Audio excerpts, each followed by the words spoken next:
রাজধানীর মিরপুরে জামায়াতের ইসলামী উদ্যোগে 2025 সালে ফ্রি মেডিকেল ক্যাম্প অনুষ্ঠিত হয়েছে। স্টাফ রিপোর্টার সামাদুল সামাদ জানান, শনিবার দুপুর 3টা থেকে সন্ধ্যা 7টা পর্যন্ত চাকুলি বৃন্দাবন বাজারের ক্যাম্পে 600 থেকে 700 জন অসহায় ও দরিদ্র রোগীকে বিনামূল্যে চিকিৎসা সেবা ও ঔষধ বিতরণ করা হয়। ক্যাম্পে প্রধান অতিথি ছিলেন জামায়াত মনোনীত ঢাকা 16 আসনের প্রার্থী কর্নেল আব্দুল বাতেন। বিশেষ অতিথি হিসেবে উপস্থিত ছিলেন থানা আমির মাওলানা সাইফুল কাদের এবং থানা সেক্রেটারি মহিউদ্দিন।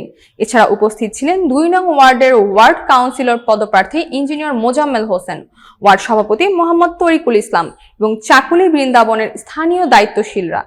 উদ্যোক্তারা জানান, এই ধরনের ফ্রি মেডিকেল ক্যাম্পের মাধ্যমে তারা অসহায় ও দরিদ্র মানুষের পাশে দাঁড়ানোর পাশাপাশি স্বাস্থ্যসেবার সচেতনতা বৃদ্ধিতে কাজ করছেন।